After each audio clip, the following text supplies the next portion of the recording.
चाहते। और इसलिए मैंने कहा है, मैं 1 लाख ऐसे नौजवानों को राजनीति में लाना चाहता हूं जिनके परिवार में पहली बार वो राजनीति में आए।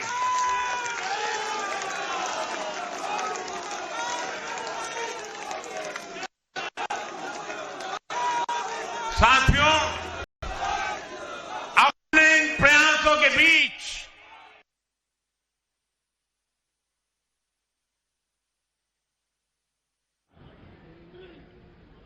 जनता हमें आशीर्वाद दे रही है, निरंतर आशीर्वाद दे रही है। हम जो कुछ भी है जनता जनार्दन के आशीर्वाद के कारण, हम जो कुछ भी है मेहनत कर समर्पित कार्यकर्ताओं के परिश्रम के कारण है। और इसलिए जब इतने बढ़ रहे हैं, इतना सम्मान मिल रहा है, इतनी स्वीकृति मिल रही है, तब हमारा दायित्व अनेक गुना बढ़ जाता है। और पल पल हमें सोचना चाहिए वो कौन से कारण हैं जिसने कांग्रेस पार्टी को बर्बाद कर दिया। वो कौन सी बुराइयां कांग्रेस में घुस गई जो आज कांग्रेस को तबाही के कगार पर लाकर के खड़ा कर दिया। हमें उन सारी बुराइयों से बचना है। ये बुराइयां किसी भी सूरत में हमारे भीतर नहीं आनी चाहिए। हमें इससे बच के रहना है। और जहां जहां हम बच के रहते हैं, हमें कोई मुकाबला नहीं कर पाता। साथियों, आज देश को याद भी नहीं होगा कि 1984 में 1984 में कांग्रेस को 400 से अधिक सीटें मिली थी, नेहरू जी के जमाने से भी ज्यादा। और देश ने करीब करीब 50% वोट दिया था कांग्रेस को। लेकिन आज कांग्रेस 100 सीटों के लिए तरस गई है। कांग्रेस अपने इस घनघोर पतन की कभी समीक्षा नहीं करती, क्योंकि अगर समीक्षा करेंगे, ये पतन के कारणों की ओर जाएंगे, तो फिर उसी परिवार पर सवाल उठेंगे।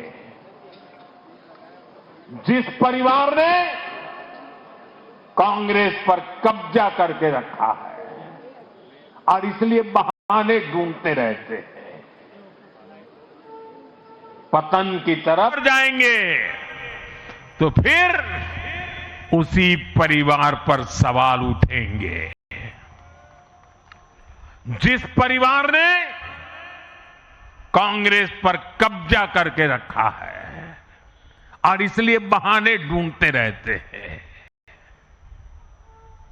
पतन की तरफ सही कारण ढूंढने की हिम्मत तक खो चुके हैं वो लोग।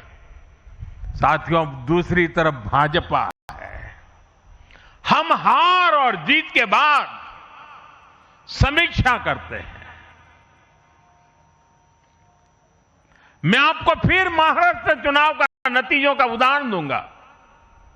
महाराष्ट्र में हम निकाय चुनाव जीतने के बाद जश्न में डूबे नहीं, बल्कि मैं तो अभी पढ़ रहा था कि उसी दिन से हमारे महाराष्ट्र के कार्यकर्ता आने वाले पंचायत के चुनावों की तैयारियों के लिए बैठक शुरू कर दी थी। मुझे याद है 2002 में हमने भव्य विजय प्राप्त किया गुजरात में। चारों तरफ आनंद उत्सव का माहौल था। देश भरिया का मीडिया भी वहां मौजूद था। अर्बन नक्सल तो बड़ी संख्या में आए थे। वो बेचारे मेरे पराजय का जश्न मनाना चाहते थे, तो वो ढूंढ रहे थे सारी चीजें, और मैं एक मीटिंग में बैठा था। तो उनको बड़ा आश्चर्य हुआ कि इतना जलसा चल रहा है और ये कैसा मुख्यमंत्री है जो आज चुनाव नतीजे आए हैं और बैठा है। और मैं क्या कर रहा था, मैं कार्यालय में मीटिंग ले रहा था और मैंने पूछा, अच्छा बताओ भाई इतनी हार क्यों गए। ये भाजपा है जो जीत का जश्न मनाते समय भी अपनी कमियों की लगातार समीक्षा करता है और कमियों से उभरने के लिए हर समय का उपयोग करता है। लोकतंत्र में इसी स्वस्थ परंपरा को, इसी डेडिकेशन को हम सब कार्यकर्ताओं की जिम्मेवारी है, हमें आगे बढ़ाना है। हमें ध्यान रखना है कि जो कांग्रेस की बुराइयों से बचेगा वही देश में आगे बढ़ेगा। साथियों, आज भाजपा परिवार को अपना नया मुखिया मिला है, ऊर्जावान मुखिया मिला है, अनुभवी मुखिया मिला है, और भाजपा परिवार की हमारी ताकत हर कार्यकर्ता का परिश्रम है, उसकी सामूहिक चेतना है। बूथ पर जो हमारा कार्यकर्ता पूरे साल भर जुटा रहता है, वो ही हमारी सच्ची ताकत है। हमें याद रखना है, हम सबसे जुड़े, हम सबको जोड़े, कल्याणकारी योजनाओं से हर लाभार्थी को लाभ पहुंचाए, ये हमारा ध्येय होना चाहिए। इसी आग्रह के साथ माननीय नितिन नवीन जी को बीजेपी के कोटि कोटि कार्यकर्ताओं की तरफ से पुनः बहुत बहुत शुभकामनाएं देता हूं। और साथियों, आज का पल हम सबके लिए बहुत विशेष पल है। हमारे राष्ट्रीय अध्यक्ष जी अब हमारा मार्गदर्शन करने वाले हैं। उनका एक एक शब्द हमारे लिए आगे की दिशा होगी।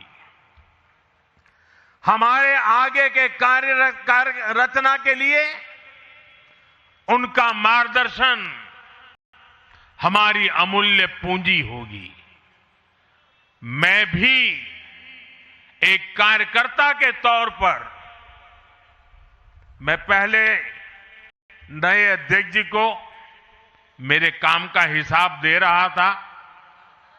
मैंने हिसाब दिया, अब वो मेरा सीआर लिखेंगे।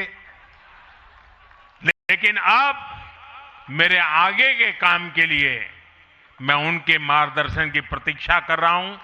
मैं उनको सुनने के लिए बहुत ही उत्सुक हूं, आतुर हूं। फिर एक बार बहुत बहुत धन्यवाद।